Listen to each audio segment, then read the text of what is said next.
Growing up not far from the banks of the Scituate Reservoir in the 1960s, I cannot remember a time when I didn't know about the villages beneath the water. Neath the quiet mirror of the Scituate sky, where pines lean in and the herons fly, lie villages where lives were spent. South Scituate, Ashland, Richmond, Kent, where wagon wheels and millstones turned, where hearts were warmed and lamplight burned. They rose in those 1800 years, built by farmers, millers, pioneers, families there carved from stone and field, all life the rivers would one day yield. For Providence called in 1915, for water pure, for future unseen. And so the notices came in 16, folded paper sharp and clean, a knock, a seal, a sober word. Your land is needed, and all were stirred. They would not be victims, no, not these. They were Rhode Island families, rooted trees. They stood their ground, where courts could hear, argued justice, sometimes through tears. But eminent domain held fast its claim, and slowly, surely, the end became. For many this was never just, yet pack up and leave they simply must. In Rockland, mothers packed the quilts their grandmothers wove in the local mills. In Ashland, the meeting house bell rang twice, once for Sunday, and again for sacrifice. In Kent, the dam rose, earth and stone, 3,200 feet of muscle and bone, and 200 mules, in patient rows, dragged the soil where the Patuxent flows. South Scituate's farms, with their apple-sweet air, saw barns come down with a craftsman's care.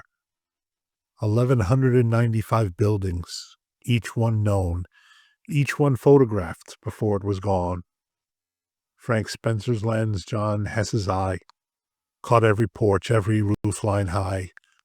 A final portrait, a last embrace, a way to remember each vanished place. Then Sam Turtelot, with a compassionate mind, made sure no one was left behind. Moved the bodies from the old graveyards, names carved deep in weathered shards, to New Rockland's Hill, where the wind still hums, and the past, like a faithful pilgrim, comes. By 1925, the waters rose, filling the valleys the old maps chose. By 26, the treatment plant sang, a hum of progress, a future's clang, and the villages slipped beneath the blue. Not erased, no. Held in trust, held true.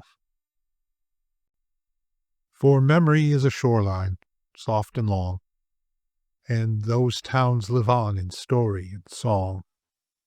In the whisper of pines on a winter night, the shimmer of reservoirs' morning light. In the names we speak, the tales we keep, the villages do not drown.